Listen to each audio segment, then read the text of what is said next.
पाटनागढ़ सोलबंध कस्तूरबा गांधी बालिका उच्च विद्यालयर वार्षिक उत्सव अनुष्ठित हो राज्यसभा सांसद निरंजन बिस्सी मुख्य अतिथि भाव जोगदे। सांसदों समेत पाटनागढ़ गोष्ठी उन्नयन अधिकारी सुमन मिंज, गोष्ठी शिक्षा अधिकारी शंकर प्रसाद माझी, तहसीलदार रुद्र मोहन नायक प्रमुख सम्मानित अतिथि भाव जोगदे। विद्यालयर प्रधान शिक्षक सुरु सिंह नायक संचालन में अनुष्ठित यह कार्यक्रम में स्कूल परिचालना कमिटीर सभापति सिद्धेश्वर माझी समेत शिक्षक, शिक्षयित्री और छात्र छात्री माने उपस्थित थिले।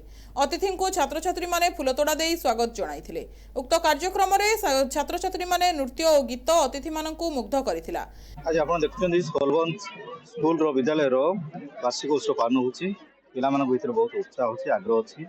तो आमे माने प्रशासन स्तर रे बहुत व्यस्त, तथापि जे पिला मानक भविष्य गोटे गाँ गहर पिला केमती बढ़ी पार, आग को मनीष बढ़ देशर सेवा कर भल मनीष हे से उद्देश्य रखी से एनकरेज करने उत्साहित करने आज जोग देछि।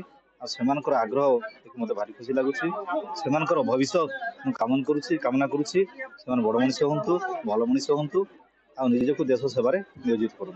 आज यही शुभ बेल शुभ अवसर में पीएमसी सरकारी उन्नत उच्च विद्यालय तथा केजीबी सोलबंध आज 2025-26 उत्सव पालन करुच्ची। उत्सव अवसर में समस्त को अभिनंदन स्वागत जोड़े। आज आमर वार्षिक उत्सव पालन करुँ। आज पिला जो सर्वांगीण विकास सांस्कृतिक कार्यक्रम होती। आज आम सोलबंध पीएमसी यूजीएचएस एवं कस्तूरबा गांधी बालिका विद्यालय वार्षिक उत्सव एवं क्रीड़ा महोत्सव अनुष्ठित होती। भल भित्तिभूमि अच्छी 80% झील पढ़ुन आमर पीएमसी एवं कस्तूरबा गांधी बालिका विद्यालय। आमर स्कूल मैनेजमेंट कमिटी डिमांड अच्छे जे सोलबंध रे अपग्रेडेशन करी हायर सेकेंडरी स्कूल करा जाऊ। झील मैंने जेहेतु 300 रु ऊर्ध्व झील मैंने पढ़ुन तेणु कॉलेज हेले +2 पाठ पढ़ी पारे। क्वालिटी एजुकेशन हायर एजुकेशन सुविधा मिलवा। तेणुक शिक्षा है विकास मूल। तुरंत शिक्षार भित्तिभूमि के मजबूत करूँ।